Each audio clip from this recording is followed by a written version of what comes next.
Perkenalkan, nama saya Ana Nuril Hidayati Husna, mahasiswa dari Universitas Terbuka, Prodi Manajemen.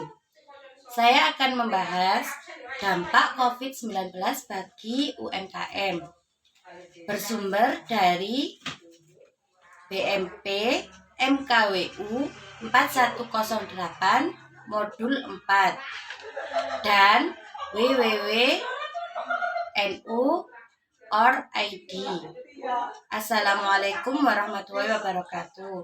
Hadirin yang saya hormati, pertama-tama marilah kita panjatkan puji syukur kepada Allah Subhanahu wa taala atas izin dan nikmatnya kita dapat hadir dalam rangka membahas dampak COVID-19 di warga Dusun Sememek RT 36.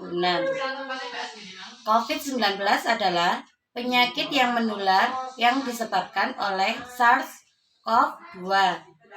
Semenjak COVID-19 ditetapkan berstatus pandemi, ada banyak sektor ekonomi, domestik dan global yang terpengaruhi.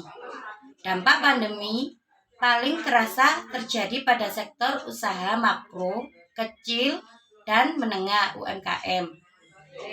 Kementerian Koperasi dan Usaha Kecil dan Menengah Kemenkop UKM melaporkan bahwa pada tahun 2018 jumlah UMKM di Indonesia adalah sekitar 64.194.057 buah dengan daya serat sebanyak 116.978.631 total angkatan kerja.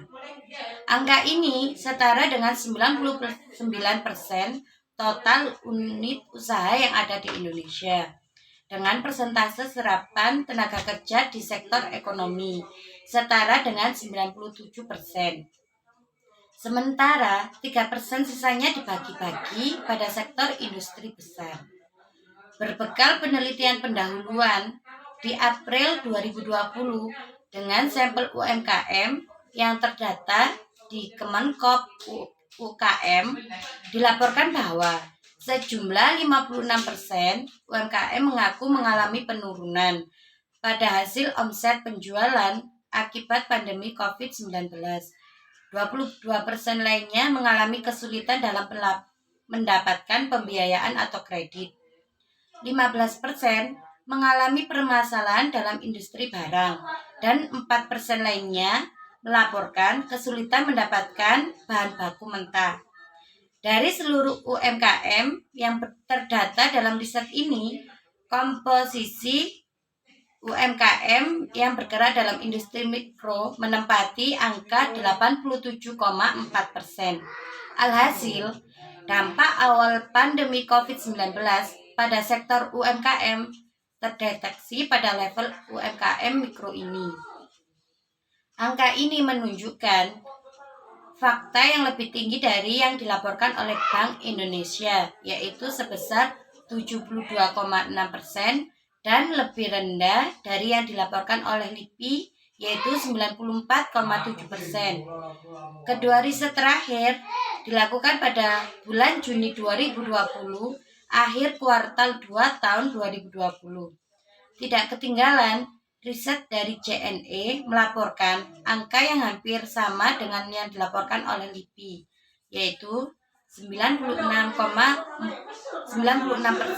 UMKM mengaku sebagai yang terimbas parah oleh pandemi COVID-19. Perbedaan yang terjadi pada hasil riset secara umum karena perbedaan waktu pelaksanaan riset serta metode pengukuran indikator yang dipergunakan dalam riset. Contoh kasus yang nyata di Dusun Sememek RT 36 yaitu warung bunur gulung tikar akibat COVID-19 karena tidak ada pembeli.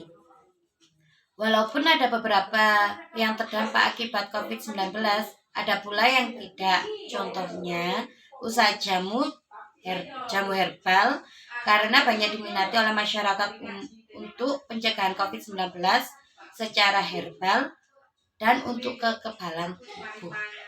Demikian uraian yang saya sampaikan. Semoga bermanfaat bagi kita.